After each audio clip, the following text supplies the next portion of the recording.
seiman.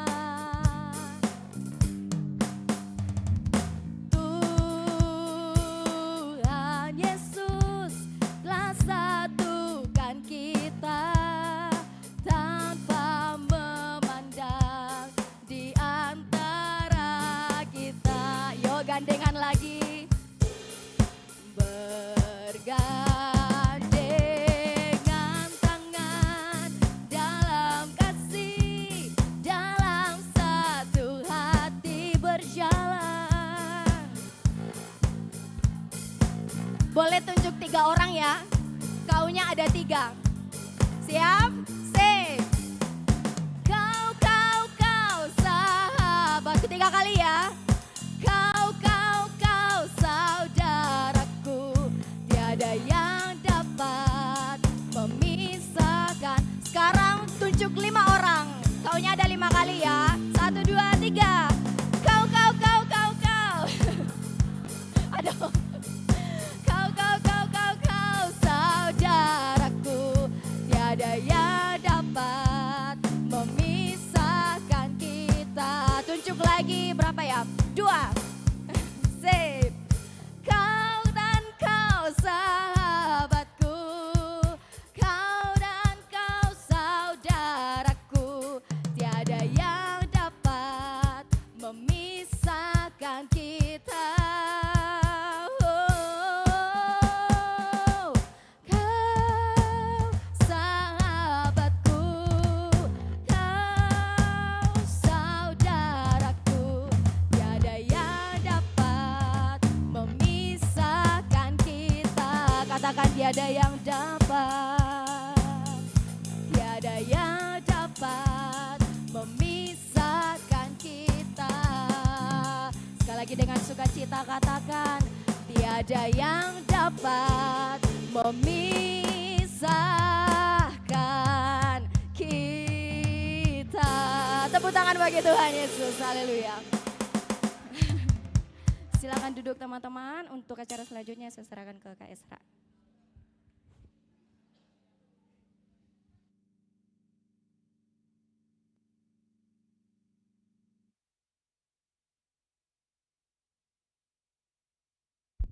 Baik, shalom. Sekali lagi shalom. Baik, puji Tuhan. Saya dibantu sama 2 rekan saya di sini, ada Caca dan Marcel. Apa tugasnya pasti bertanya, nanti akan terlihat tugasnya dan mereka yang pasti akan mencatat. Gitu ya. Nanti pada saat mereka, sekarang mereka seperti dikurung, tapi nanti mereka akan dilepaskan dan menggigit gitu ya. Baik, sehat semuanya? Puji Tuhan ya, ada satu yang lemah letih lesu ya. Segera datang kepada Yesus, karena Yesus berkata, marilah datang kepadaku semua yang letih lesu. Oke. Ya, bersyukur karena kita ada di tempat ini malam hari ini. Tapi sebelum kita lanjut, kita berdoa dulu. Yang setuju katakan amin. Mari kita tunduk kepala, kita berdoa. Kami ucap syukur Tuhan buat kesempatan yang indah kami bisa belajar malam hari ini. Ini kami semua generasi-generasi yang dinamis, generasi-generasi yang siap Tuhan Yesus Engkau bentuk, yang siap memuliakan nama-Mu. Bagi yang siap memuliakan nama Tuhan, sama-sama katakan amin. Baik, oke, kita apresiasi dulu buat panitia retret yang sudah luar biasa. Ya,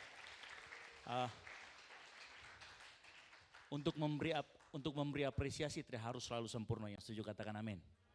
Ya, tidak perlu harus sempurna untuk kita berikan apresiasi kepada seseorang, karena semua kita itu suka diapresiasi. Yang setuju katakan yes.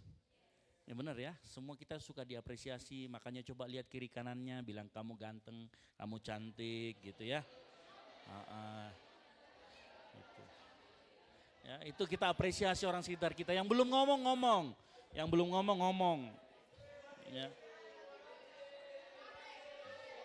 Oke. Baik. Ya. Baik. Dynamic generation. Ada yang bisa kasih saya spill sedikit kira-kira kalau judul ini kita mau bicara tentang apa? Ada yang bisa angkat tangan? Sudah tahu kan tugas Caca dan berkaitan dengan apa kalau saya sudah bertanya? Oh, mau aja dia. Apa, ada yang tahu? Ada yang tahu kira-kira? Angkat tangan. Ada? Oke, Net? Oh, tidak. Ada? Dynamic generation, kira-kira yang terbayang apa? Halo? Ada yang bisa membayangkan?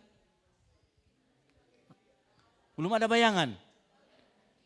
Apa itu? Oh, Cayudi, silakan Cayudi. Nggak ada mic-nya nih, coba tolong panitia kasih mic dulu. Mana Jojo? Nah, oke. Apa kira-kira ini ya? Tolong dicatat ya.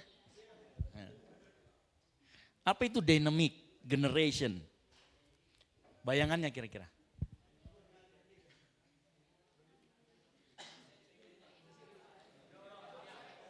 Kasih tepuk tangan dulu buat Cahyudi. Yang kasih naik lagi. Tes. Ya. Ya, shalom. Shalom. Perkenalkan saya Cahyudi dari kelompok 4.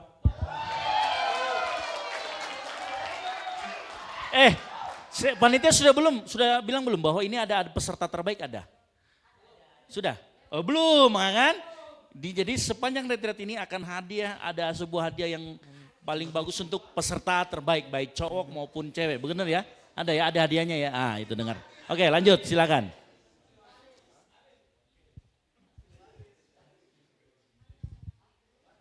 Kasih naik.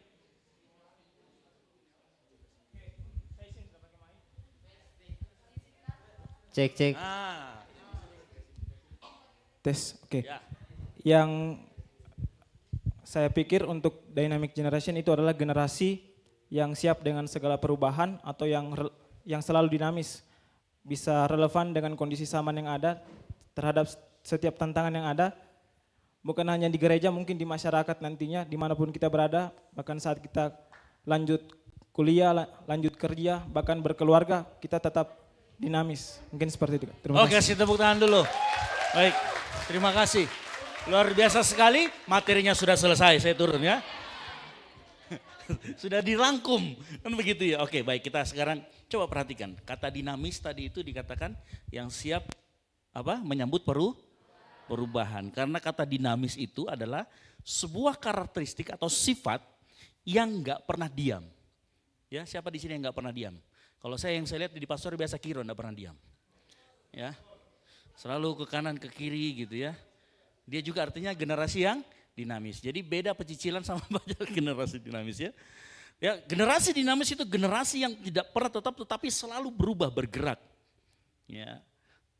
Semoga saya kasih contoh. Ini demografi ya, data kita demografi kelahiran antar generasi. Tahun 1946 sampai 1664 itu baby boomers. Tahu disebut kenapa baby boomers? Karena waktu itu terjadi namanya peningkatan secara pesat angka kelahiran. Nah, karena setelah selesai Perang Dunia Kedua, jadi semua orang berlomba-lomba bikin anak. Nah, makanya generasi yang lahir di tahun ini ya, di tahun 1946 sampai 64 itu orang-orang yang disebut dengan baby boomers. Nah, baby boomers ini ciri-cirinya memang orang-orang yang kompetitifnya tinggi, punya rasa percaya tinggi, serba bisa. Tetapi generasi baby boomers ini susah menerima kritik. Gitu ya. Di sini ini biasanya opa-opa kita. Gitu ya. Makanya opa-opa susah dikritik, betul apa betul? Ya, nanti ada lagi namanya generasi X. Lahir antara tahun 1965 sampai 1980. Nah, generasi ini itu mulai dari awal mereka baru mengenal namanya teknologi. Kita kenal namanya televisi tabung. Ya, zaman Pak Peter sama saya itu ada televisi tabung. Bukan hanya tabung gas yang ada ya, televisi tabung. Terus mulailah di situ mulai ada internet. Ya. Nah, karena generasi X itu anaknya baby boomers. Baby boomers ini ciri khasnya mereka suka kerja. Makanya lahirlah generasi X. Generasi X ini tipenya itu yang suka ditinggal kerja. Makanya mereka disebut dengan anak-anak yang merasa kesepian karena orang tuanya bekerja. Tetapi generasi X ini generasi yang disiplin. Punya banyak akal, mandiri. Dan mengutamakan work-life balance. Nah, mereka ini karena saking mandirinya, mereka tidak suka bergantung sama orang. Gitu ya. Jadi dibandingkan baby boomers, Gen X ini sedikit lagi ada peningkatan. Kemampuan bisnisnya lebih baik. Tetapi sekali lagi, selalu dibarengi dengan yang namanya teknologi. Nanti generasi Y, nah ini generasi 1991 sampai 1996. Ini termasuk generasi-generasi saya dan Pak Peter gitu ya. Generasi-generasi kami ya generasi Y. Nah generasi ini betul-betul lahir di transisi antara teknologi yang lama, yang analog kemudian ke digital. Nah di situ mulai orang mengenal yang namanya belanja online, internet gitu ya. Nanti kalau kita mulai lihat nanti, tapi memang generasi Y ini kebanyakan itu bermain Facebook dulu. Ya di sini ada yang bermain Facebook? Sudah nggak ada? Ada. Sil.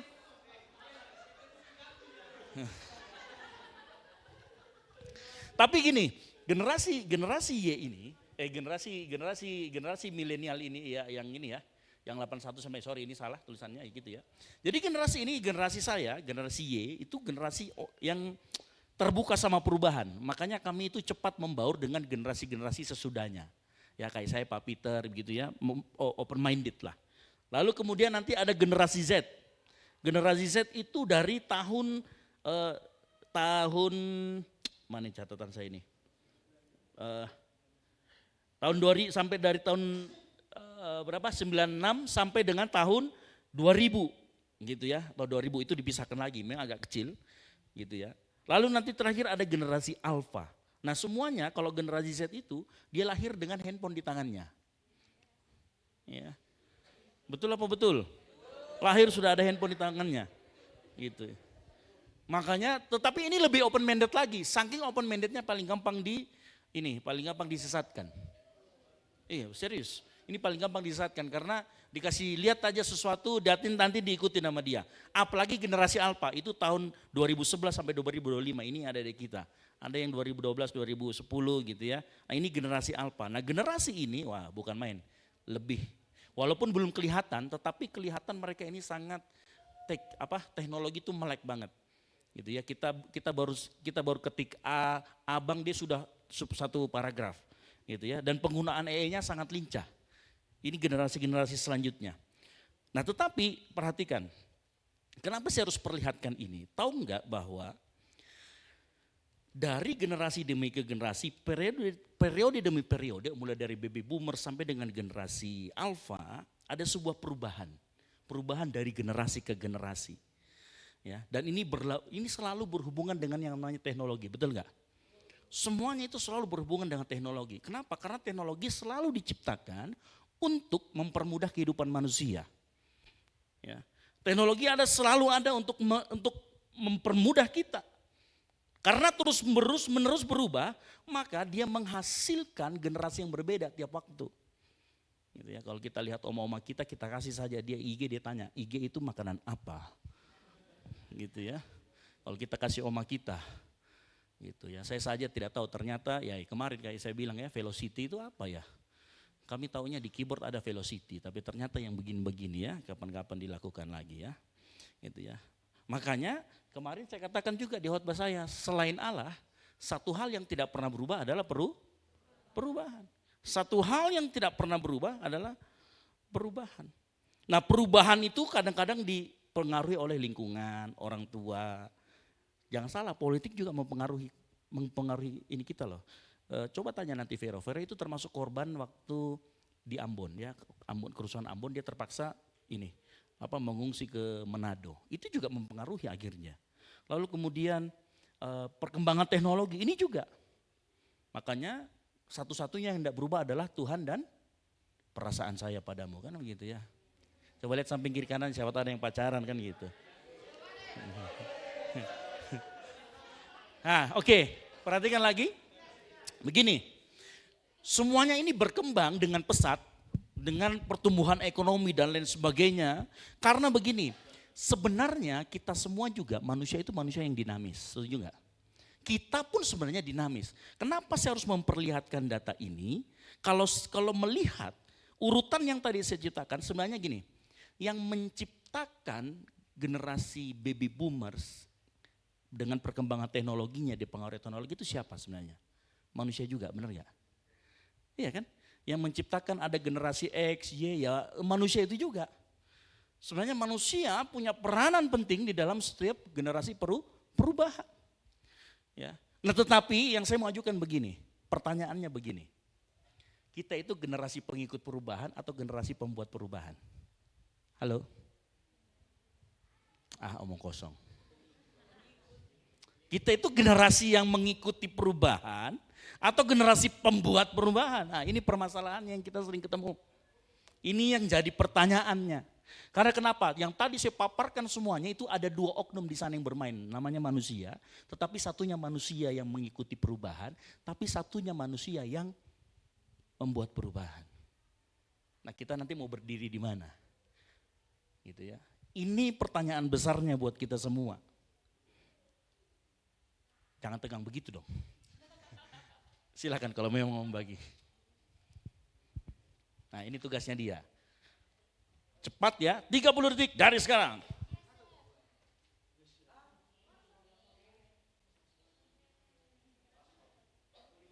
Tidak semuanya. Yang terlihat sangat baik mendengarkan, ada juga yang terlihat sangat mengantuk akan diberikan sama tim apa namanya? Oh iya gitu ya.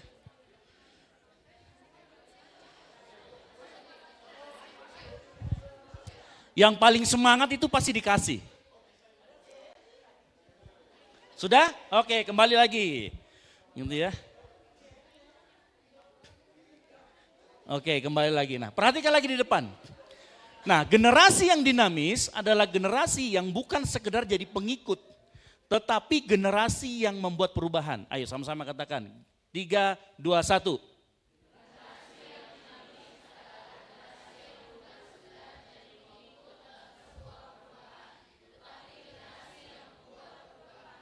Ya. Generasi yang membuat perubahan itu ada syaratnya. Saya mau kasih tahu, kalau kita ngomong kita itu generasi yang dinamis, berarti kita adalah generasi yang siap membuat perubahan. Saya kasih tahu, saya kasih contoh malam hari ini, 2 sesi nanti karena ini bersambung. Saya biasanya itu bikin kalau saya bikin bahan itu 3 lembar itu 45 menit, ini ada 10 lembar, hitung kali aja sendiri ya. Gitu ya. Nah, generasi yang membuat perubahan ini kuncinya. Generasi yang membuat perubahan adalah orang yang selalu melahirkan inovasi. Dan inovasi lahir dari kreatif generasi, sehingga generasi yang dinamis adalah generasi yang punya. Nah, coba dengar baik-baik. Tahu pertumbuhan handphone seperti apa? Handphone dari dulu yang zaman jadul sampai zaman sekarang seperti itu. Ya, tahu? Coba mana itu gambarnya ya? Oh, ada gambarnya. Ya, generasi yang dinamis adalah generasi yang punya inovasi. Nah, orang yang punya inovasi itu pasti kreativitasnya tinggi. Sehingga dia menciptakan sebuah inovasi. Setiap inovasi yang dia buat pasti akan menghasilkan perubahan. Betul lah betul? Coba melihat siapa yang menciptakan telepon? Menciptakan. Siapa? Dia membuat perubahan enggak? Dia membuat perubahan. Siapa yang menemukan rumus grativitasi? Isaac Newton. Membuat perubahan tidak? Membuat perubahan. Setiap kali ada inovasi yang ditemukan dan lahir dari kreativitas, di situ ada perubahan. Kenapa? Pertanyaannya kan begini, Kak, tapi orang tidak percaya Tuhan pun bisa membuat itu. Betul apa betul? Iya kan? Banyak orang nggak percaya Tuhan pun bisa membuat itu. Karena begini ya, saya mau kasih tahu basicnya sebenarnya. Kejadian 1 dikatakan begini, berfirmanlah Allah, baiklah kita menjadi manusia menurut gambar dan rupa, supaya mereka berkuasa dan seterusnya. Itu berbicara tentang apa? Imago Dei atau the image of God, di mana manusia diciptakan serupa dan segambar. Itulah sebabnya manusia mempunyai atribut dan sifat tertentu yang mirip dengan Tuhan. Karena kita diciptakan segambar dan serupa, maka sifat Tuhan itu ada juga sama kita. Beberapa atribut Tuhan itu ada sama kita. Dan atribut itu yang malam hari kita bicarakan adalah Tuhan itu kita sebut apa? The Creator.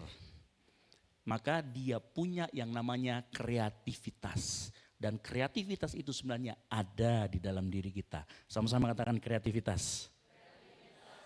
Ya.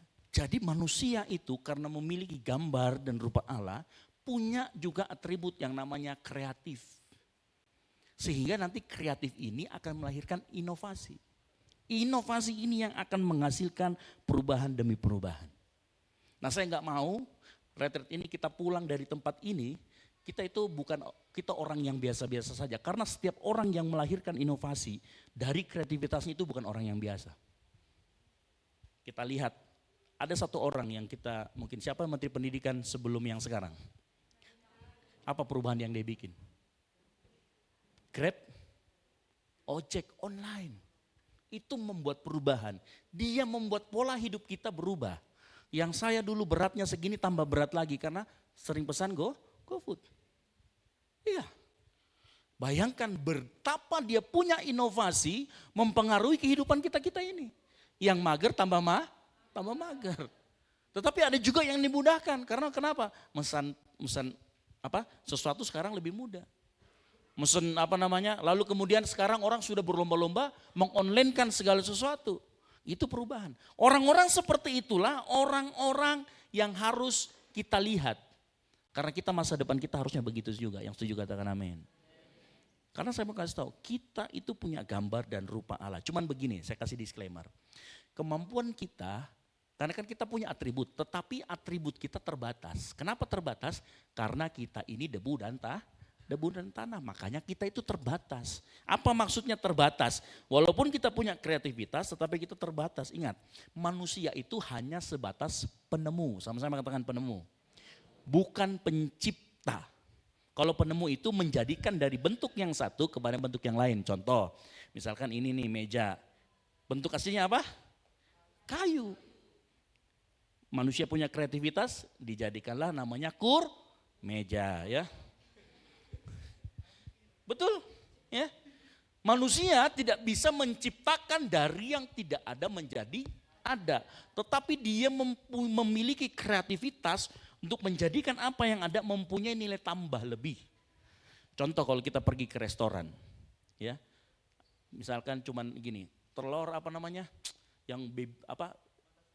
telur mata sapi tapi yang punyanya artis itu yang keriting, gendut-gendut, siapa namanya? Baby siapa?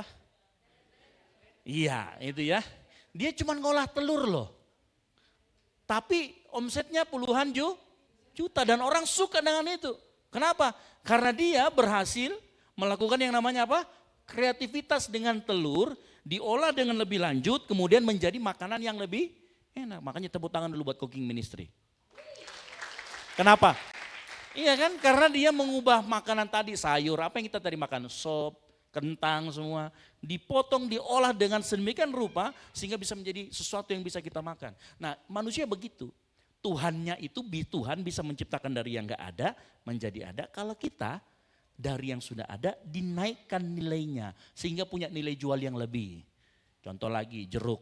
Jeruk harganya 1 kilo berapa? 20.000. Tapi kalau jeruk diperas jadi jus, berapa harganya? Mungkin bukan 20.000. 20.000 bisa dapat 10. Kalau jeruk diperas hanya 2 saja, jadi jus jeruk harganya bisa lebih 25.000. Kenapa? Dinaikkan nilainya.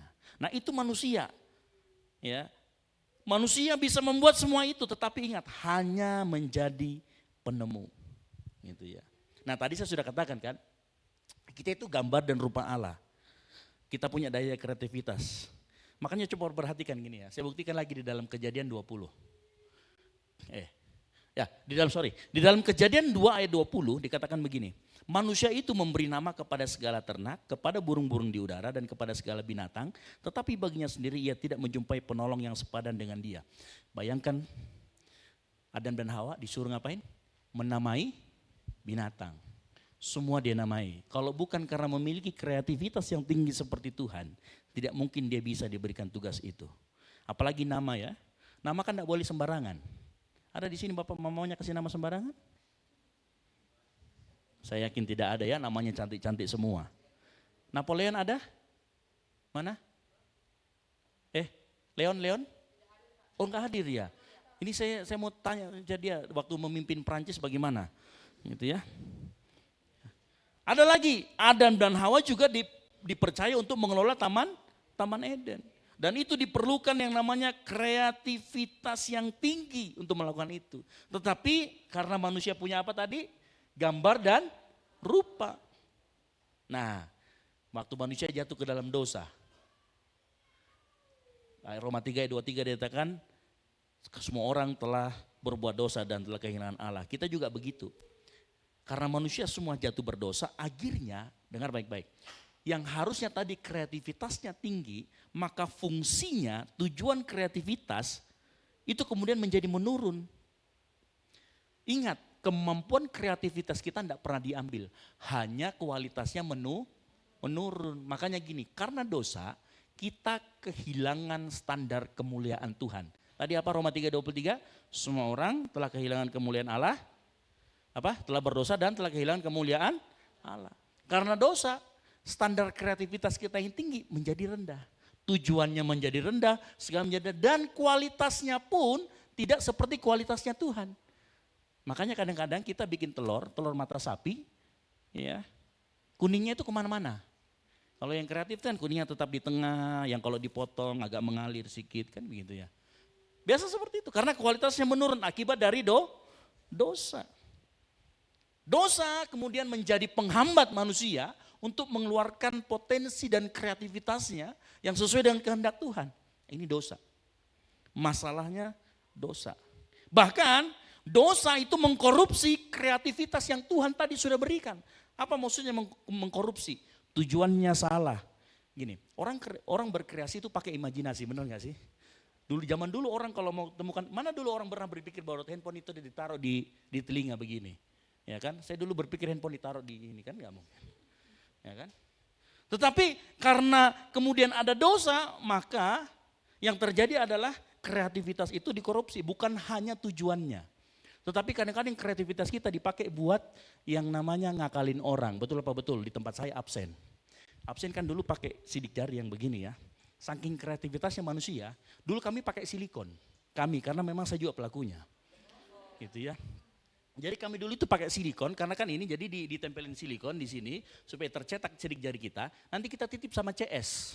Nanti kau ini kan saya, akhirnya dipasanglah CCTV. Ketahuan, bukan kita yang absen kan gitu kan, dilihat. Tapi itu karena kreativitas yang sudah corrupted atau sudah ada dosa di dalamnya, tujuannya sudah mulai aneh-aneh. Imajinasinya sudah mulai kotor. Mau bukti enggak? Saya tes ya. Ini saya tes buktinya. Ini gambar apa? Yakin? Ada yang melihat sesuatu yang lain? Sama. Ya.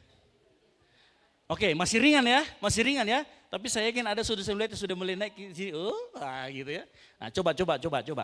Ini yang benar, ini tolong angkat tangan, yang tahu tebakannya angkat tangan. Nanti dikasih lagi permen sama tim permen. Coba ya, siap-siap angkat tangan ya, jangan ngomong ya. Diam semua, angkat tangan, enggak boleh bicara. Angkat tangan. Dio. Konyol. Siapa yang tadi ngomong astaga? Itu bukti imajinasinya dikorupsi sama dosa. Kasih, Dio. Masih ada lagi, diam, tenang. Shh, tenang. Sana di belakang.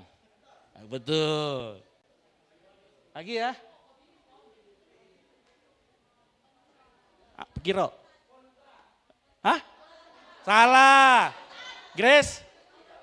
Hah?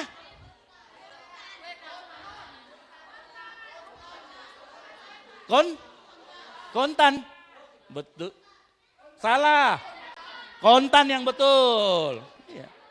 Ada yang berpikirnya mulai aneh-aneh?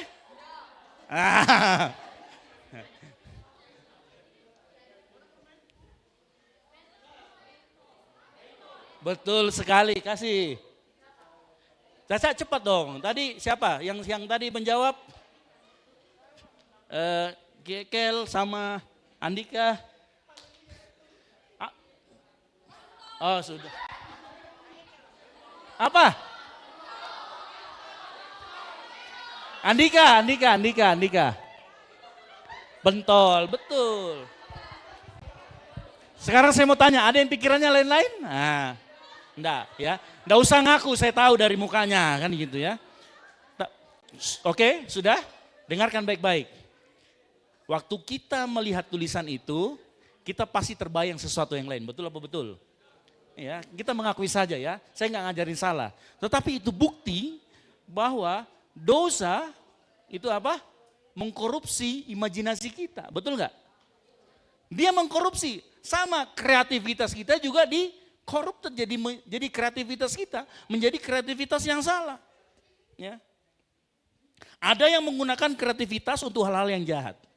Penipuan, korupsi. Ya. Makanya banyak orang yang sekarang menggunakan Tuhan untuk memenuhi kebutuhan diri sendiri. Dia menggunakan kreativitasnya.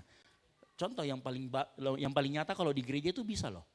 Para pelayan Tuhan itu bisa menggunakan kreativitasnya bukan untuk memuliakan nama Tuhan, tetapi untuk popularitas dan untuk kebutuhan diri sendiri, untuk pengakuan.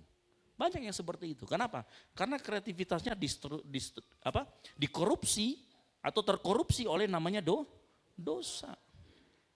Itulah kenapa ada perbedaan antara orang percaya dan tidak percaya. Orang tidak percaya banyak kok yang kreatif. Tapi saya mau kasih tahu, kreativitas orang di luar Tuhan tujuannya itu untuk diri sendiri. Tetapi orang yang kreativitasnya itu dari Tuhan dan untuk Tuhan, dia fokusnya untuk kepentingan Tuhan. Yang setuju katakan amin. Ya, Efesus 2 ayat 10 dia katakan begini. Karena kita ini buatan Allah diciptakan dalam Kristus Yesus untuk melakukan perbuatan yang baik. Artinya begini, ayat ini bicara begini. Kreativitas itu hanya akan berkembang secara penuh kalau kita ada di dalam Kristus. Yang mengerti katakan amin. Karena kenapa? Karena dengan kita berhubung dengan Kristus maka kita terhubung langsung dengan sang sumber kreativitas. Ingat, Yesus adalah sang firman. Dia ada waktu penciptaan, bahkan segala sesuatu diciptakan oleh sang firman. Nah, sehingga kalau kita terhubung sama Yesus, maka kreativitas yang kita punya itu akan terus berkembang. Karya yang kita hasilkan akan terus menerus dan tujuannya akan terus memuliakan Tuhan dan akan penuh serta kekal. Gitu ya. Sebuah quote menarik sekali ngomong begini. Ya. Creativity should be the act of worship, not an act of self-promotion. Kreativitas merupakan suatu penyembahan kita. Bukan alasan kita atau alat untuk kita promosi. Kalau kita menjadikan kreativitas kita sebagai alat untuk promosi, engkau akan kecewa. Tapi kalau kita pakai untuk menyembah nama Tuhan, untuk memberikan yang terbaik buat Tuhan, kreativitas kita akan menghasilkan perubahan. Engkau menjadi generasi yang dinamis, yang mengerti katakan amin. Ya, ini baru seri pertama. Ya. Tenang saja, masih panjang, masih ada 20 slide lagi lebih. Ya. Jadi kalau kita ngomong dengan kreativitas ilahi adalah kreativitas dari Tuhan yang digunakan untuk kepentingan Tuhan. Jadi kalau kita bicara tentang dynamic generation for Jesus, ya ingat semua orang yang membuat perubahan di dunia ini, di muka bumi ini lahir dari namanya inovasi. Inovasi lahir dari namanya kreativitas. Engkau semua, lihat samping kiri kananmu, engkau semua itu punya, dikasih sama Tuhan gambar dan rupa dirinya. Yang namanya punya kreativitas. Cuman memang karena dosa seringkali potensinya terhambat, bukan hanya terhambat, kreatif tapi kreatif salah. Karena imajinasi kita pun akhirnya pikiran kita pun semua akhirnya dikorupsi oleh yang namanya dosa. Ya. Makanya kalau kita berbicara tentang dynamic generation adalah ini. Generasi yang penuh akan daya kreativitas. Karena daya kreasilah, daya ciptalah yang akan menciptakan sebuah perubahan.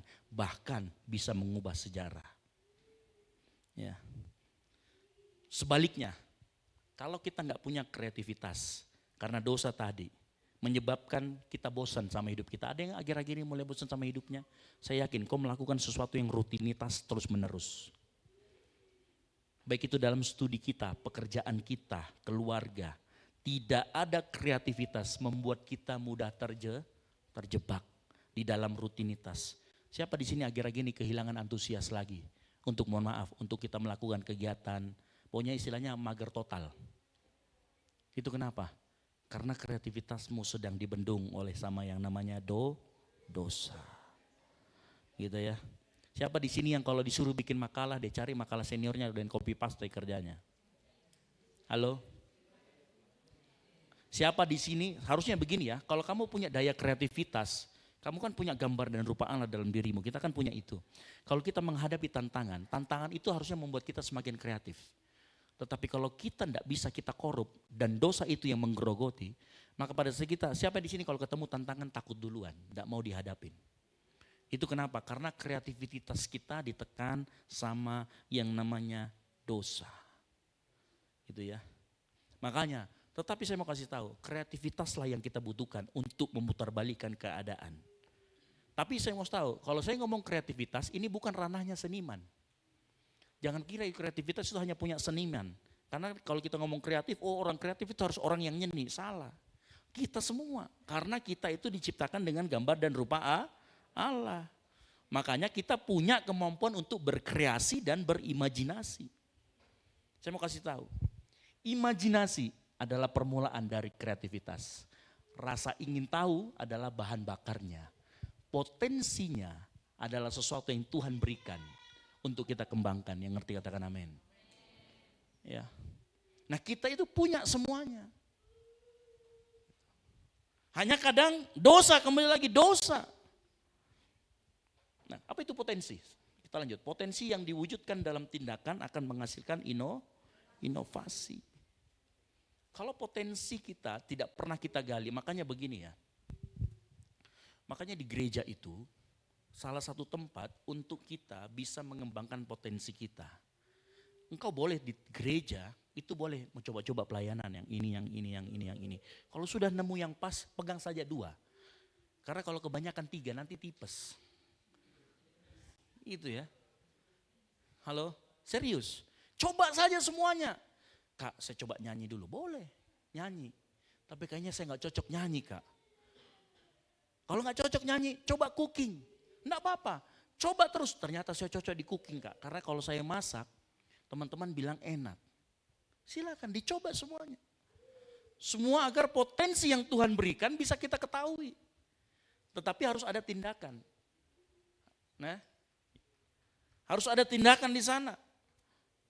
Memiliki inovasi adalah ciri-ciri dari generasi yang dinamis. Tetapi saya yakin kadang-kadang kalau kita tidak bisa berinovasi, kita jadi frustasi. Karena nggak ada tempat kita mau berinovasi. Nah di tempat kita, di gereja kita, engkau boleh berinovasi, engkau boleh berkreasi. Ya. Makanya di tempat kita itu agak beda dari tempat yang lain. Kita boleh pelayanan, Kak, tapi saya pelayanan belum jago. Ayo kita bertumbuh bersama. Coba aja semuanya, tidak ada masalah. Tapi Kak, saya ini masih belum, saya kan dari gereja non karismatik misalkan. Enggak apa-apa, kita nanti akan latih sama-sama. Ayo, yang penting mau, kita mau coba. Nah dengan seperti itu engkau bisa menjadi pengubah sejarah. Kita mulai dari hal-hal yang kecil. Siapa tahu dari dapur BTP Blok M nomor 11 tercipta sebuah masakan.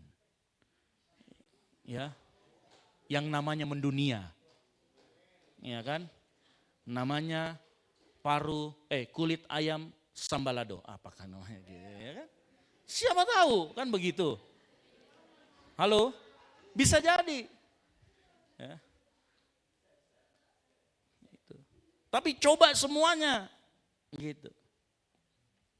Tapi perhatikan.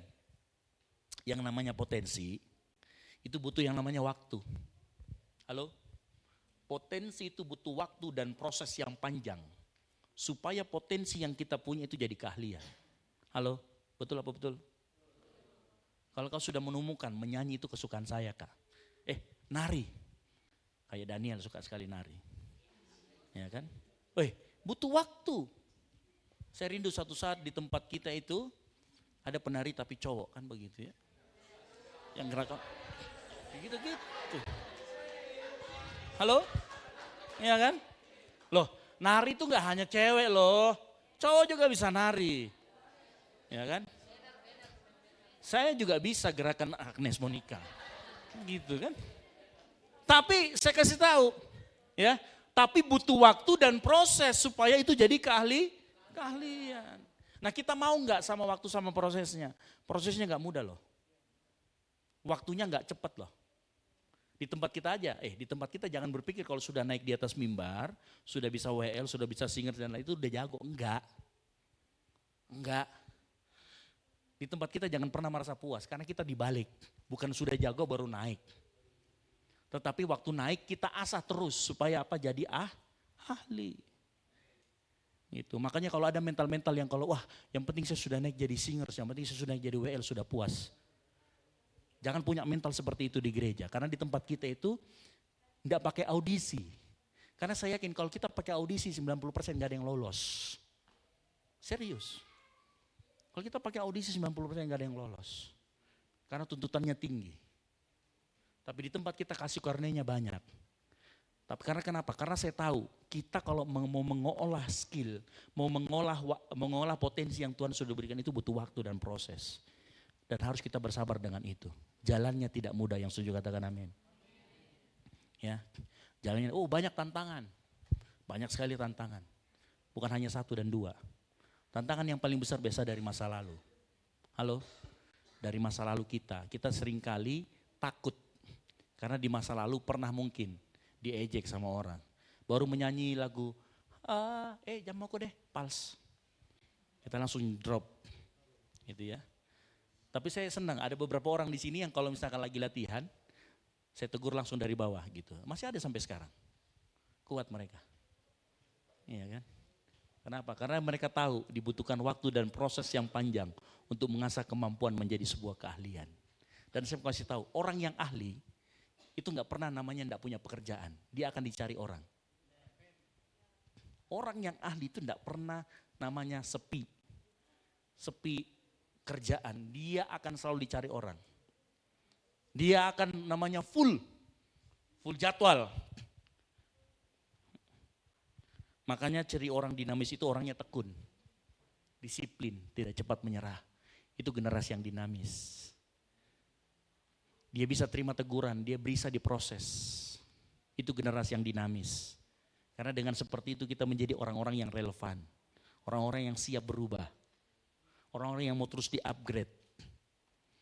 Amsal 22 dikatakan begini dalam bahasa Indonesia sederhana sehari-hari. Pernahkah engkau melihat orang yang cakap melakukan pekerjaan, orang yang ahli?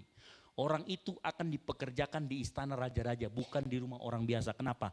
Karena begitu potensi diasah, itu menjadi keahlian, value-mu naik.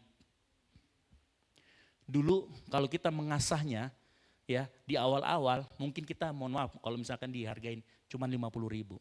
Tapi begitu engkau jadi ahli, sekali ngomong, barulah bait pertama sudah 1 juta. Kalau ahli. Tapi kalau kita tidak pernah melatih kita dengan yang namanya tadi disiplin, tekun, tidak cepat menyerah. Ya, di tempat kita, singers WL ada yang namanya training vokal. Tahu nggak training vokal itu tiap hari ada PR-nya.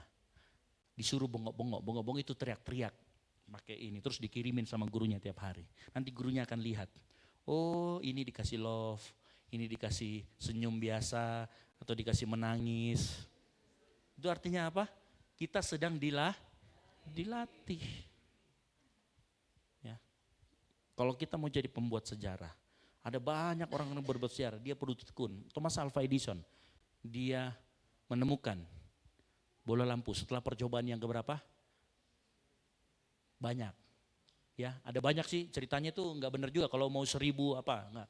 Yang pasti dia mencoba itu berkali-kali, itu namanya ketekunan. Yang setuju katakan amin. Jadi kalau engkau gagal, perhatikan baik-baik, kalau engkau gagal melakukan sesuatu untuk mengasah itu jangan kecewa. Coba lagi, coba terus. Cuman jangan coba dengan cara yang sama. Coba dengan metode yang berbeda. Karena hanya orang gila yang menggunakan cara yang sama tapi pengen hasilnya berbeda. Hanya orang gila yang seperti itu. Ya. Disiplin. Disiplin masalah waktu. Disiplin masalah kehidupan. Ya, disiplin masalah istirahat. Pemain bola itu disiplin banget. Cristiano Ronaldo tahu? Saudara saya yang tinggal di Portugal. Tahu ya? Gitu ya, yang saingan sama Messi. Waktu saya jalan-jalan ke rumahnya, ini serius, waktu saya jalan-jalan ke rumahnya, waktu kami makan itu enggak ada garamnya. Kenapa enggak ada garamnya? Dia cerita, garamnya itu membuat dia punya masa otot dan lain sebagainya. Dia ceritanya saya enggak, saya kan Indonesia banget gitu, dia kan Portugal. Ya, jadi begitu ya. Tapi saya mau kasih tahu, karena dia punya komitmen, dia punya disiplin diri yang tinggi. Makanya lihat dia umur segitu, itu masih tetap kayak umur 20-an larinya. Dia waktu bermain di Juventus, dia punya lompatan tinggi sekali kan. Karena masa ototnya itu berbeda dengan orang-orang seumurannya. Kenapa dia punya apa? Dia punya disiplin masalah makanan. Dia punya disiplin masalah istirahat. Kalau di sini kan live TikTok terus tengah malam. Bangun pagi saja susahnya minta ampun. Nanti berhenti itu saya sindir live TikTok kalau sudah gemuk dia. Halo? Betul? Seringkali kita begitu, kita nggak disiplin. Makanya nggak dinamis hidup kita. Nggak bisa membuat perubahan. Kenapa? Nggak tekun, nggak disiplin. Apalagi anak-anak zaman sekarang. Nah, terkenal katanya generasi apa yang dibawa generasi Z sama generasi Alpha itu generasi yang cepat menyerah. Ya, makanya sedikit-sedikit healing. Lama-lama tiling. Tiling, toh? Sedikit-sedikit healing. Karena kenapa? Rentan sekali, cepat sekali menyerah. Dalam hidupnya seperti itu. Nah, itu bukan generasi yang dinamis. Generasi yang dinamis itu generasi yang pantang menyerah. Ya. Kalau dia coba ini tidak bisa, dia akan coba terus, dia akan coba terus. Gitu. Nah, sebelum kita bahas kreativitas, nanti kita akan bahas kreativitas lebih lanjut. Tetapi ada beberapa kesalahpahaman tentang kreativitas, ini baru sesi pertama ya. Ada beberapa kesalahan tentang kreativitas yang kita sering salah pahami. Ya, mungkin kaget ini, kok materi retreatnya biasanya kan kalau retreat itu harus menangis, enggak lah. Retreat itu enggak harus selalu menangis, gitu ya. Karena saya pikir begini, kita semua nggak sempurna, setuju nggak? Masa lalu kita, orang tua kita tidak sempurna. Tetapi kalau itu terus mau diulang di dalam retreat, kapan kita majunya berbicara tentang membuat perubahan? Betul apa betul? Ya, saya lihat kok mau mukanya di sini ada yang dengan orang tuanya mungkin bermasalah, dengan siapa. It's okay. Tapi jangan tertarik dengan masa lalu itu atau dengan keadaan. Justru kita harus membuat perubahan. Dengan cara apa? Menjadi generasi yang dinamis. Punya imajinasi sehingga bisa berinovasi, menghasilkan kreativitas. Tetapi biasanya ada kesalahpahaman yang sering muncul di dalam hati kita. Ya, ada 3 hal. Ya. Ada berapa? Ada 3 ya, bukan 5 gitu ya. Yang pertama, seringkali kita berpikir bahwa kreativitas itu hanya untuk orang tertentu saja. Saya enggak kreatif, Kak. Salah. Kreativitas bukan hanya pada orang tertentu, berdarah seni atau berdarah apa, enggak ada. Ingat baik-baik, engkau maha karya Tuhan. Lihat kiri kanannya bilang, kau maha karya Tuhan. Makanya saya mau kasih tahu, daya kreativitas sudah ada di dalam diri kita semua. Kuncinya ini, seberapa sering kita terhubung sama sumber kreativitas. Siapa sumber kreativitas kita? Tuhan. Kuncinya itu. Ya. Saudara saya yang lain, Siti Mohede. Ya kan saya ngaku aja, dia nggak mau ngaku kan. Ya. Your input will determine your output. Kalau inputmu Tuhan, maka kreativitasmu juga kreativitas ilahi. Halo? Sama seperti colokan ya, kalau colokan kabel XLR itu yang tadi kita otak-atik sama Jojo. Kalau ujungnya itu adalah Tuhan, suaranya A, keluar di sana pasti A juga. Tidak mungkin saya inputnya di sini bilangnya A, di situ B. Berarti salah mic-nya. Sama kalau kita di dalam kita selalu terhubung sama Tuhan, maka apapun yang kita bikin kreativitas kita adalah kreativitas ilahi. Yang setuju katakan amin. Dan kau nggak perlu harus jadi seniman. Nggak perlu ngomong, aku nggak kreatif. Perhatikan baik-baik. Kreativitas keluar melalui kita, namun bukan dari kita, itu dari Tuhan.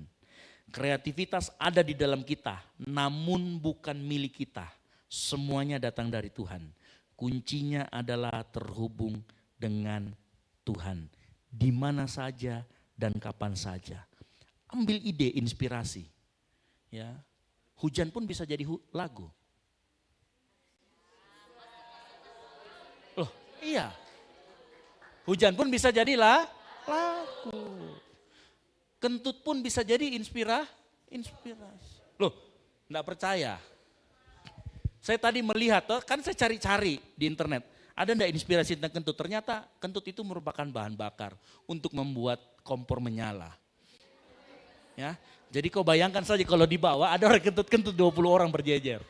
Dan itulah apinya yang dari bawah. Gitu ya. Halo? Inovasi, karena setelah diteliti kentut itu memiliki bahan dari metana dan apa begitu yang bisa menghasilkan api, ya kan? Siapa yang mau pakai angkat tangan.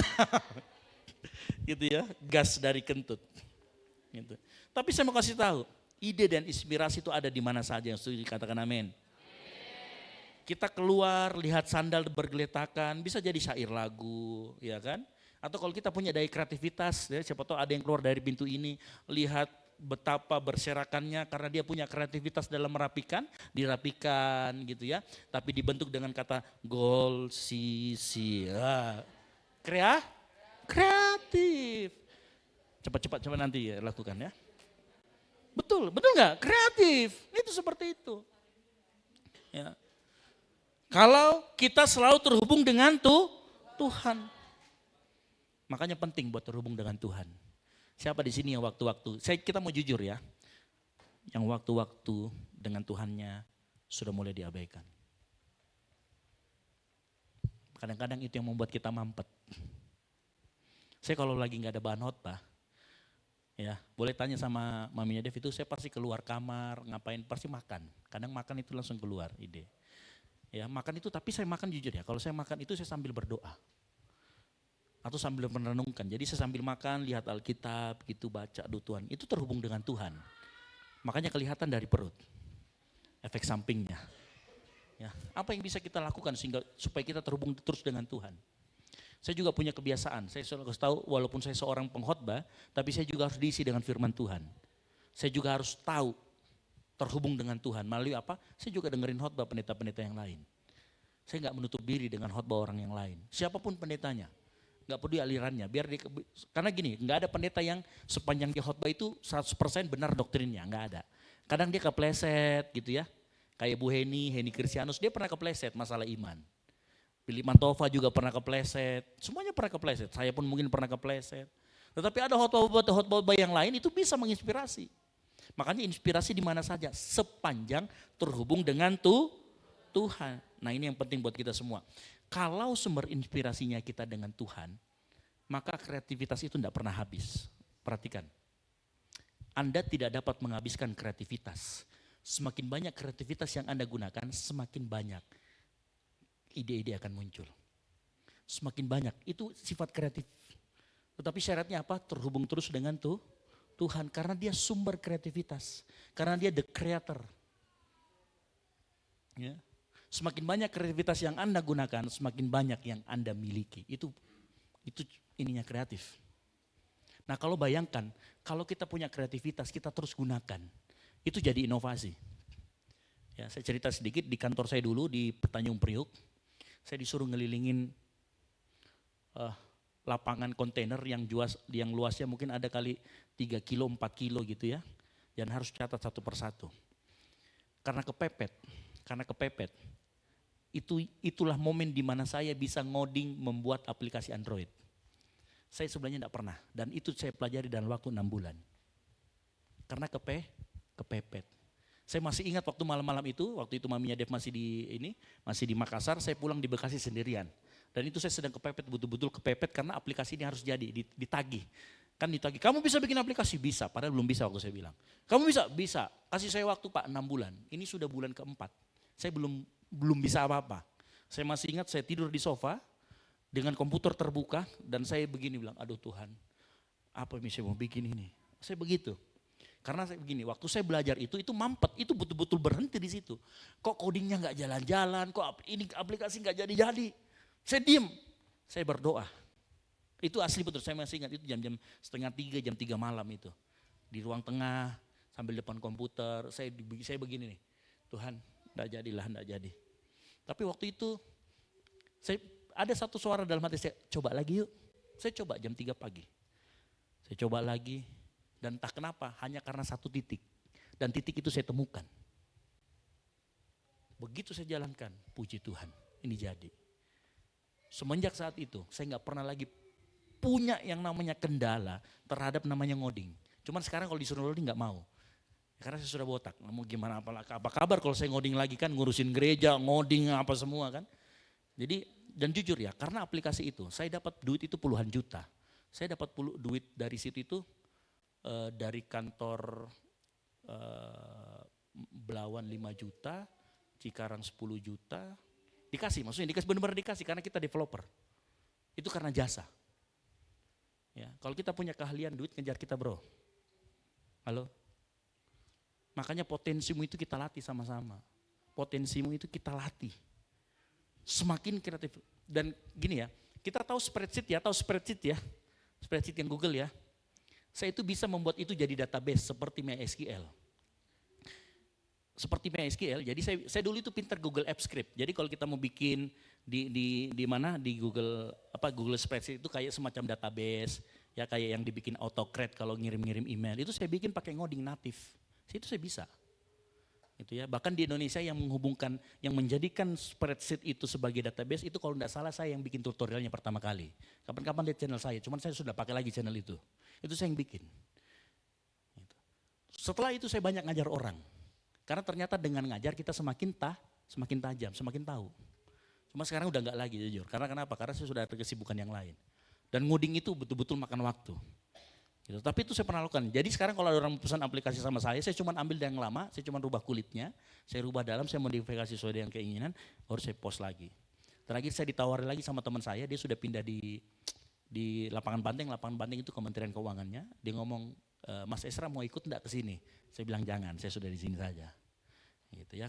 Soalnya kalau saya ikut ke sana kita enggak akan bertemu malam hari ini. Haleluya, gitu ya. Tetapi itu kenapa? Karena kalau kita terhubung terus dengan Tuhan, maka kita tidak akan habis kreativitas kita. The more I use, the more I have. Ya. Kenapa? Ingat, syaratnya apa? Terhubung terus dengan Tuhan. Dia akan kasih inspirasi buat kita semua. Ya, kadang-kala memang kita seperti itu. Kita berpikir orang-orang tertentu enggak. Kalau kamu bicara sekarang malam hari ini, Kak, saya enggak punya kreativitas, saya enggak punya inovasi. Ayo coba-coba kapan-kapan kita berlutut sama-sama yuk. Kita sembah Tuhan sama-sama. Apa sih yang jadi kesulitan kita, dia bisa bukakan loh. Ya, saya waktu malam itu, saya masih ingat sekali malam itu. Karena malam itu malam yang merubahkan saya itu. Semenjak saat itu aplikasi itu mengalir terus. Saya itu bikin aplikasi banyak. Dan bahkan sudah dipakai di beberapa kantor gitu loh. Banyak. Itu saya masih ingat sekali. Jadi semakin banyak kita menghabiskan kreativitas, itu semakin uang mah jalan gitu ya. Itu konsep yang pertama.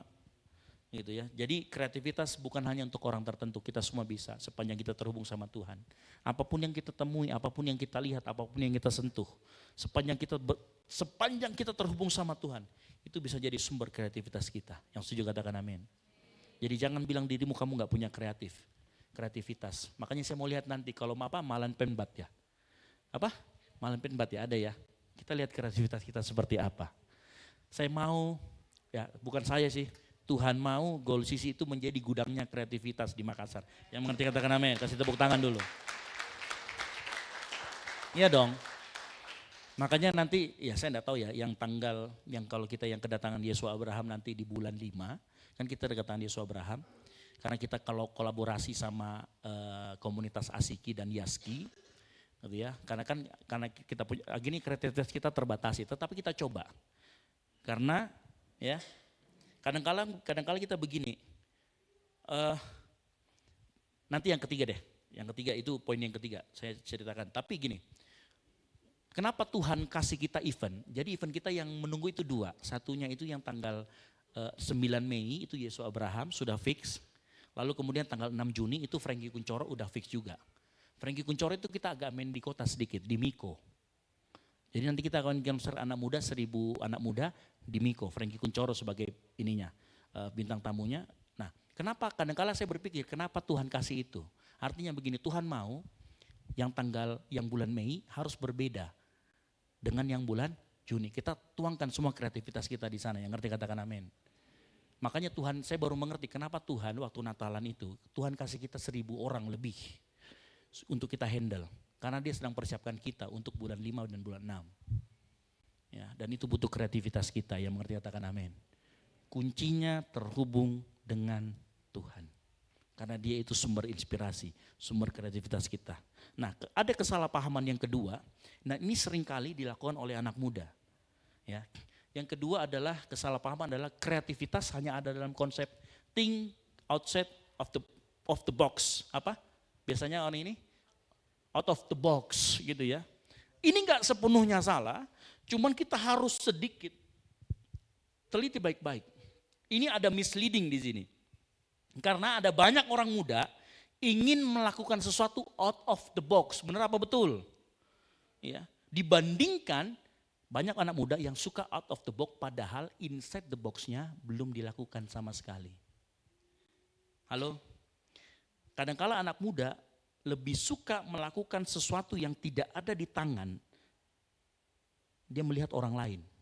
Jadi dia lupa mengolah apa yang inside di box-nya dia, tapi dia selalu ngelirik out of the box.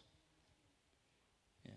Sebenarnya sebelum kita berpikir out of the box, kita harus mengerjakan inside the box. Betul apa betul? Apa itu inside the box? Potensimu dulu kamu gali sebelum melihat punya orang. Kadang-kala kita itu memuji orang, wah dia jago banget nyanyi. Padahal sebenarnya kita juga jago, asal kita disiplin.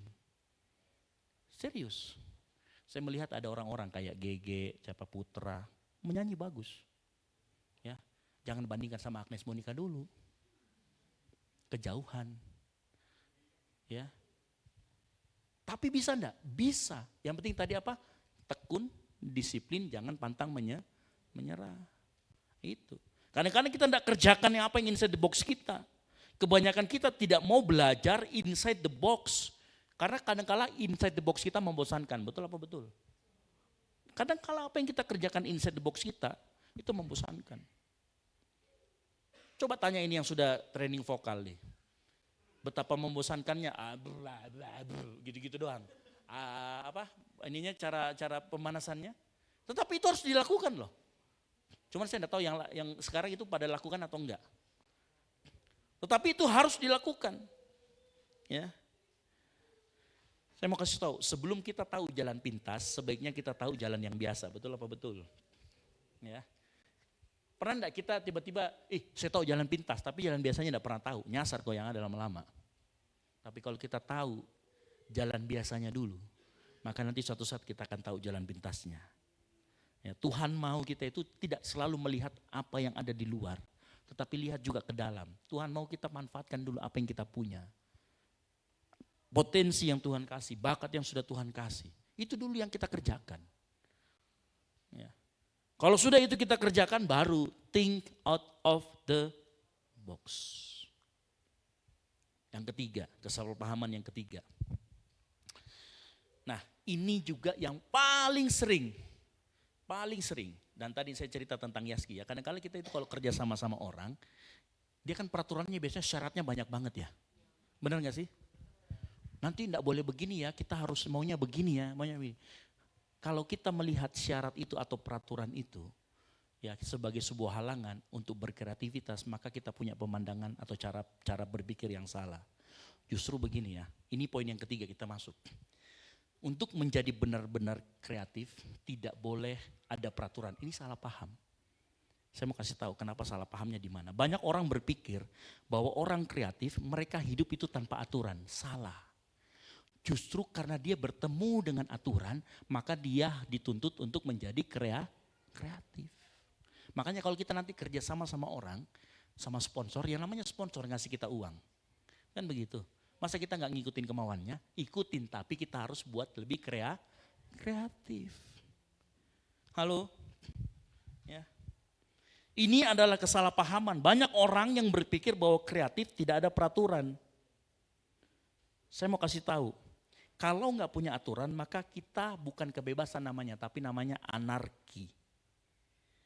Ada sebuah pepatah mengatakan begini, creativity grows when we honor and submit to the right limitation. kreativitas kita bertumbuh saat kita menghormati dan tunduk pada batasan yang benar. Saya kasih contoh. Semua kebebasan atau semua kreativitas itu butuh batasan. Coba tanya pemain musik. Misalkan lagu Sejauh Timur. Batasannya apa? Pertama, nada dasar C ya bro. Nah, coba bayangkan kalau misalkan tidak dibatasi nada dasar C. Tiba-tiba pemain keyboardnya main di nada dasar C, pemain bassnya main di nada dasar D. Yang ada keindahan atau anarki? Anarki. Halo, betul apa betul? Makanya jangan sampai kita berpikir bahwa untuk kita kreatif tidak boleh ada peraturan salah. Justru karena ada peraturan, ada keindahan di dalam kreativitas kita. Karena justru kreativitas itulah yang harus kita pakai untuk kita tetap tunduk tetapi menghasilkan sesuatu yang berbeda. Ya. Coba deh kalau di kelas, ada di kampus di sini atau di kelasnya kalau misalkan baru datang dosennya langsung ngomong dosennya begini. Oke, hari ini kita mau belajar apa? Cuman begitu jawabannya, nggak ada aturan. Terserah kalian mau apa saja. Kira-kira dalam kelas itu apa yang terjadi? Kekacauan. Tidak ada proses belajar mengajar. Ya, sama tadi yang saya kasih contoh. Dalam musik perlu parameter dan aturan yang jelas. Ya, coba seandainya misalkan bass itu tidak dipetik, dipukul seperti drum, apa yang akan terjadi? Chaos. Ya, coba seandainya drum yang dipakai sama Abel dia pakai begini kayak main keyboard. Berarti dia orang gila. Kan gitu. Kenapa?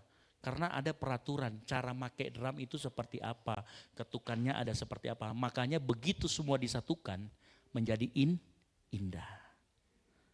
Gitu. Halo? Makanya saya punya sebuah quotes yang bagus sekali. Di dalam aturan ada sebuah keindahan.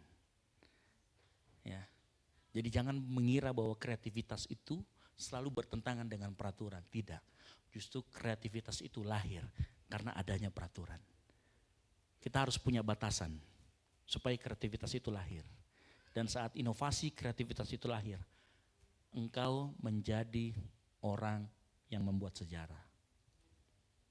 Ya, saya sudah ngalamin, walaupun ya bukan se-Indonesia. Tetapi setidaknya di kantor saya, di Tanjung Priuk ya, ini Tanjung Priuk loh, kantor terbesar bea cukai se-Indonesia. Saya pernah buat sejarah minus tapi sejarah plus juga. Gitu. Saya pernah buat sejarah di sana. Dengan apa itu tadi? Bikin aplikasi. Itu ya. Nah sekarang saya kembalikan kepada kita semua. Kita ini mau jadi generasi yang seperti apa? Generasi yang mengikut perubahan atau generasi yang membuat perubahan? Generasi yang membuat perubahan, saya mau kasih tahu, kau harus punya kreativitas, inovasi. Ya, jangan jadikan kehidupan keluargamu, kehidupan masa lalu mengikat. Terus di situ aja, enggak. Ya, saya mau semua kita di tempat ini menjadi orang-orang yang kuat, orang-orang yang tangguh, orang-orang yang punya cara berpikir yang benar. Kalau keluarga kita, orang tua kita lagi ada masalah, udah biarkan mereka selesaikan. Kau sebagai anak muda harus maju. Maju dengan kreativitasmu, maju dengan inovasimu yang ada. Sehingga suatu saat kita semua menjadi pembuat sejarah. Gitu ya. Saya berdoa di tempat ini, bukan hanya saya, bukan hanya siapapun di tempat ini, semua kita di tempat ini. Engkau harus sadar di dalam dirimu ada gambar dan rupa Allah. Kalau dalam dirimu ada gambar dan rupa Allah, dan kau terus terhubung dengan sumber kreativitas, inovasi gak akan berhenti dari hidupmu. Kita melihat, saya nggak tahu kita akan ditempatkan di mana, tetapi ingat perkataan saya, dimanapun nanti kita berada, kalau kita punya inovasi, kita punya kreativitas, engkau akan dilihat orang, engkau akan impactful. Itu yang dikatakan apa? Terangmu bercahaya, supaya orang melihat perbuatanmu. Karena potensi tanpa aksi itu omong kosong. Tapi kalau kita bisa lakukan betul itu untuk kemuliaan nama Tuhan, saya yakin di sini sudah bertobat semua. Dalam hati kita, siapa yang di sini yang mengaku Yesus sebagai Tuhan? Angkat tangan, biar kita baptis ulang. Yang tidak mengaku ya, angkat tangan semua. Siapa di sini yang tidak mengaku Yesus sebagai Tuhan? Saya baptis ulang di bawah. Saya mau kasih tahu ya, Kalau kita mengaku Yesus sebagai Tuhan, itu artinya Roh Kudus ada dalam dirimu. Halo? Kalau kita mengaku Yesus itu Tuhan, dari dalam hati kita, itu artinya Roh Kudus sudah ada dalam dirimu. Dan Roh Kudus itulah yang menjembatani, yang membuat hati kita bisa terhubung terus sama Tuhan.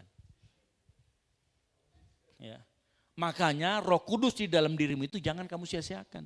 Jangan kita sia-siakan dan jangan kita padamkan. Karena nanti itu yang akan membuat kita terhubung sama Tuhan. Ya. Saya tidak tahu apa lagi. Pokoknya setelah keluar dari tempat ini, ya saya harap semua bidang punya kreativitas yang baru. Oh kayaknya kita harus bikin begini, kita harus bikin begini Kak, kita harus bikin begini, kayak bikin begini. Buat saya pusing memilih opsi-opsi yang terbaik. Halo? Betul apa betul? Itu yang harus kita lakukan. Supaya apa? Saya yakin gini, tempat di gereja itu penghakimannya kurang. Kalau di luar sana penghakimannya berat bro. Makanya berlatihlah di gereja. Itu ya. Di gereja kita melihat kita semua itu sedang bertumbuh. Bukan sudah jadi. Ya. Kita masih ramah terhadap kesalahan. Karena kita tahu. Ya, kita punya value penerimaan. Kita punya value untuk saling mengampuni. Pakai itu sebaik-baiknya untuk kita punya potensi dalam diri kita. Kita gunakan untuk kemuliaan nama Tuhan. Yang mau katakan amin. Oke baik. Silakan permennya kalau mau ada. Tim permen sudah dari tadi mau bergerak kasih kode-kode.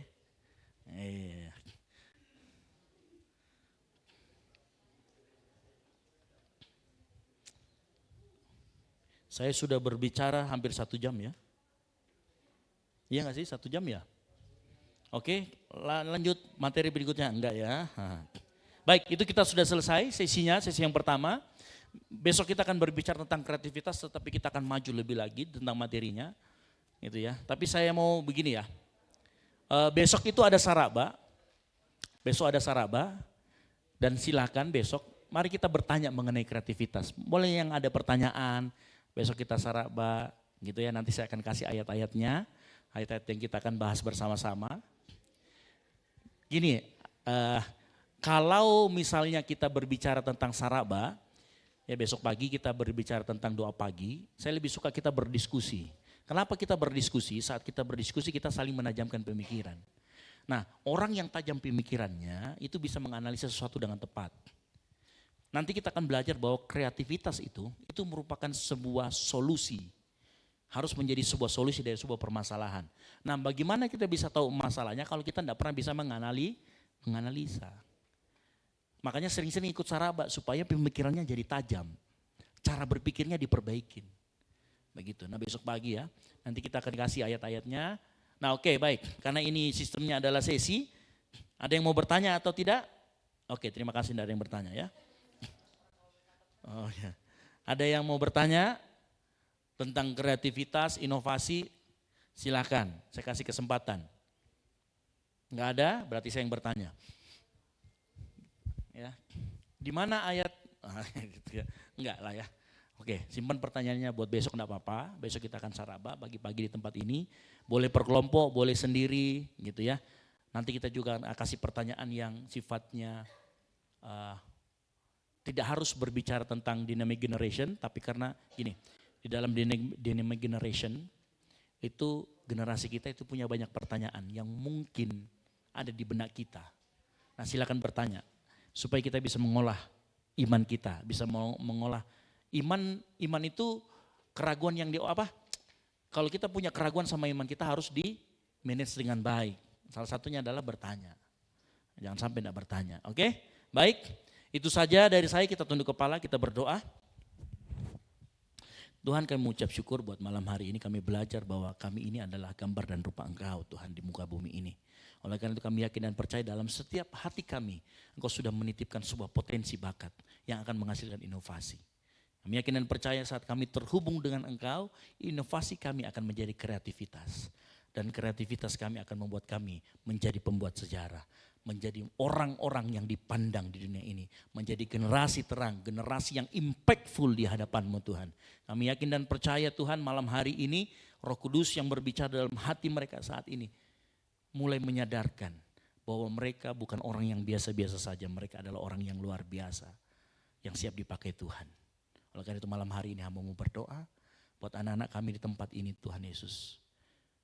Biarkanlah Tuhan tolong potensi-potensi yang Tuhan sudah taruh dalam hati mereka. Pakai untuk kemuliaan nama Tuhan. Sehingga dimanapun mereka berada saat mereka mengasah potensi itu. Menjadi seorang yang ahli. Dan menjadi seorang yang ahli buat di hadapan Tuhan. Untuk memuliakan nama Tuhan. Terima kasih Tuhan Yesus. Ini yang menjadi doa kami. Di dalam nama Tuhan Yesus Kristus kami mengucap syukur dan berdoa. Haleluya. Amin. Baik, saya kembalikan lagi. Silakan sama MC kita.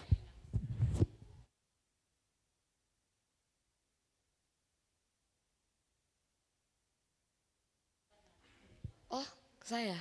Oh, kalau begitu Kak Marcel jalankan lagi satu kali gula-gulanya. Iya, random aja. Shalom teman-teman. Aduh, loyo sekali. Shalom. Oke, coba kita pemanasan lagi. Kalau saya bilang Dynamic Generation for Jesus, bilang ini.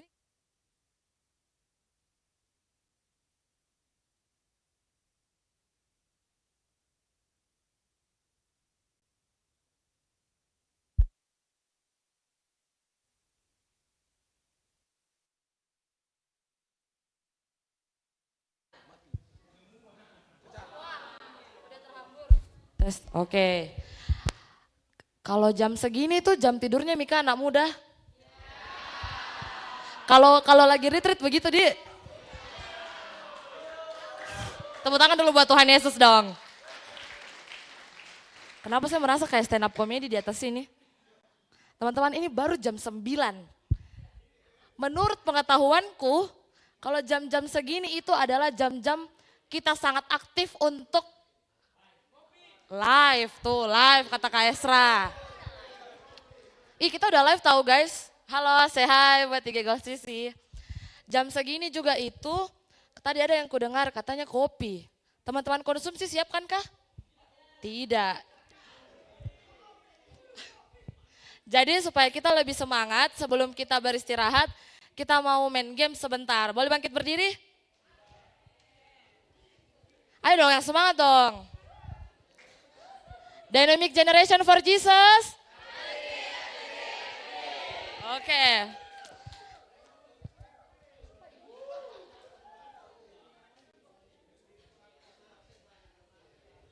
Oke teman-teman, ini ice breaking aja ya. Jadi, saya pendek sekali, saya cuma lihat Virgi. Jadi ini ice breakingnya, saya kasih kode ya. Kode 1, 2, dan 3. Oke. Kalau kode 1 itu ai. Coba dulu. 1. Kalau kode 2 asik ya. 2. Kalau kode 3 itu au. Oke. 1 2 1 1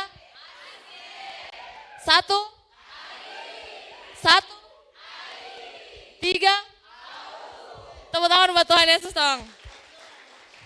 Nah teman-teman, coba semuanya itu kalau saya bilang kebenarannya, kebenaran firman Tuhan.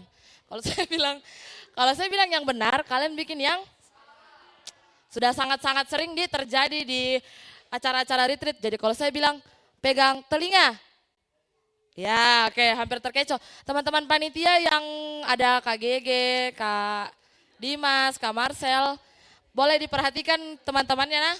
Oke, bisa kita mulai? 1 1 3. Oke, kita coba gamesnya ya. Pegang, kalau saya bilang benar, kalian bikin sah. Pintar memang ini anak-anak Gol Sisi. Oke, kita mulai nah. Pegang 3. Itu namanya combine. 3 tadi apa kodenya? Ulang. Pegang dagu. Kenapa pegang hidung? Coba. Lanjut. Pegang tumit. Iya. Wow, terjadi karena saya juga sedikit sangat tidak ini. Maaf. Oh iya, saya kayaknya butuh gula-gula deh Kak Marcel. Ayo, oke. Satu kali lagi paling pemanasannya. Dua. Dua. Dua. Dua. Semua lagi. Teman-teman, kalau saya bilang satu kabel satu. Ah, iya. Oke, teman-teman, kalau saya bilang angka genap,